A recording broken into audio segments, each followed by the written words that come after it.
बिस्मिल्लाहिर्रहमानिर्रहीम। अस्सलाम वालेकुम। आज मैं पीता ब्रेड बनाना सिखाऊंगी और पीता ब्रेड बनाना बहुत सिंपल है। आप चाहें तो इसे आटे के साथ भी बना सकते हैं। और पीता ब्रेड को पकने के बाद जब आप हाफ करें तो ये अंदर से खुल जाना चाहिए और इसे फूला हुआ होना चाहिए ताकि शवारमा की फीलिंग अच्छी तरह से हो सके। तो पीता ब्रेड बनाने के लिए हमें चाहिए होगा मैदा half kilo, instant yeast 1 tablespoon, चीनी 1 टीस्पून और ऑयल जाएगा 4 टेबल स्पून और नमक चाहिए होगा 1 टीस्पून और इसका आटा गूंदने के लिए नीम गर्म पानी चाहिए होगा। सबसे पहले आप आधा किलो मैदा डाल लें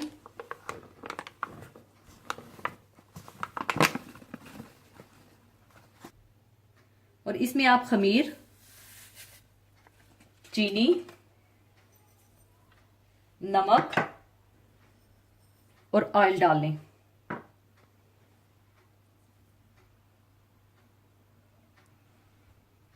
और इसमें आप नीम गर्म पानी डालकर इसका अच्छा सा डो तैयार कर लें।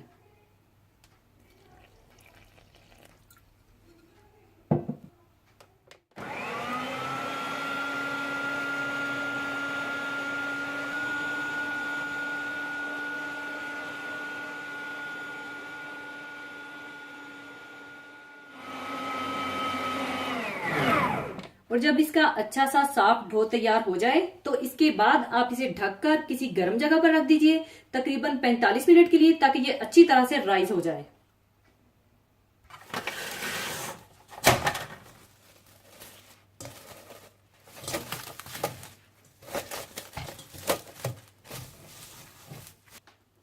और जब ये अच्छा सा राइस हो जाए, फूल जाए, तो फिर आप हाथ पर तेल लगाकर इसकी सारी एयर निकाल दीजिएगा।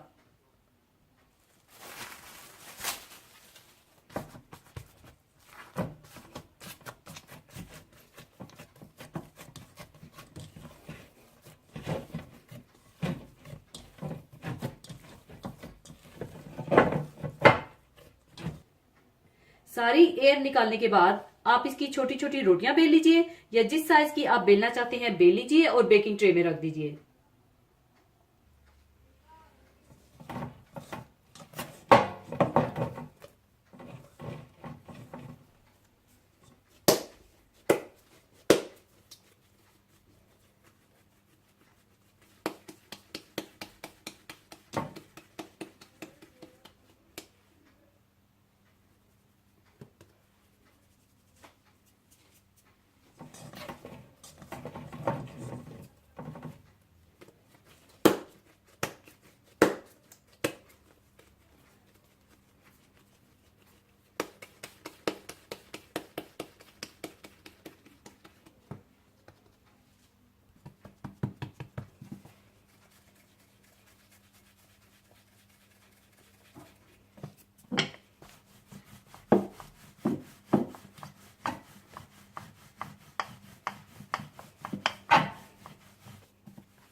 इसी तरह से आप सारी रोटियां बेलकर बेकिंग ट्रे में रख दें।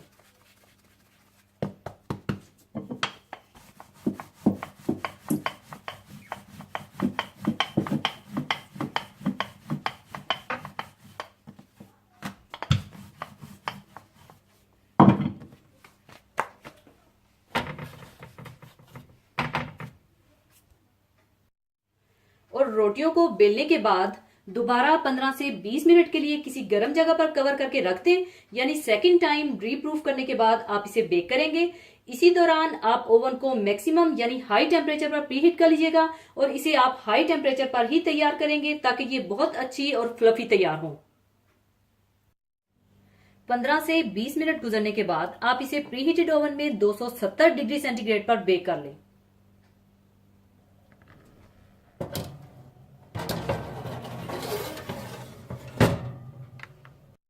7 से 8 मिनट बेक करने के बाद पीता ब्रेड तैयार है। अब इसे मैं निकाल लूंगी।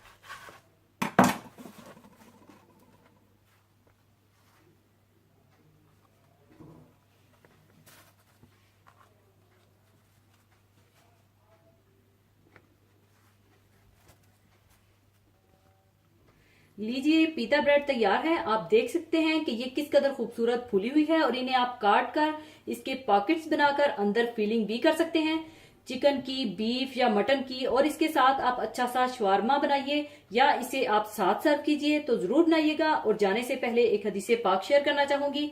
हदीसे पाक इस तरह से है, हजरत अबू हुरैरा रजी अल्लाह ताला अन्हो से रवायत है कि रसूलुल्लाह सल्लल्लाहु अलैहि वसल्लम ने इरशाद फरमाया, इन सारे दिनों में जिनमें के सूरज निकलता है, यानी हफ्ते के 7 दिनों में सबसे बेहतर और अफजल जुमा का दिन है। इसी दिन हजरत आदम अलैहिस्सलाम पैदा किए गए, इसी दिन जन्नत में दाखिल किए गए और इसी दिन जन्नत से निकालकर दुनिया में भेजे गए और इसी दिन में कयामत कायम होगी। इस दिन को यौमे जुमा इसलिए कहा जाता है कि ये मुसलमानों के इज्तिमा का दिन है। आसमान और जमीन और सारी कायनात जो अल्लाह ताला ने 6 दिनों में पैदा फरमाई है, इनमें से आखिरी दिन जुमा का ही है जिसमें इस पैदाइश का काम मुकम्मल हुआ। ये दिन अल्लाह ताला की खास बरकतों और रहमतों का दिन है। इसीलिए इस दिन बड़े बड़े वाकयात अल्लाह ताला की तरफ से वाकया हुए और वाकया होने वाले हैं। इस दिन की इन्हीं खुसूसियात की वजह से अहम और शानदार इज्तिमाई नमाज के लिए जुमा का दिन मुकर्रर किया गया है। इस दिन की अजमत का अंदाजा इससे भी लगाया जा सकता है कि इसके नाम से कुरान पाक में एक पूरी सूरा है जिसमें के इस दिन के अहकाम और मसाइल का बयान किया गया है। इसी के साथ मैं आपसे इजाजत चाहूंगी। अपना बहुत ख्याल रखिएगा, दुआओं में याद रखिएगा। अल्लाह हाफिज।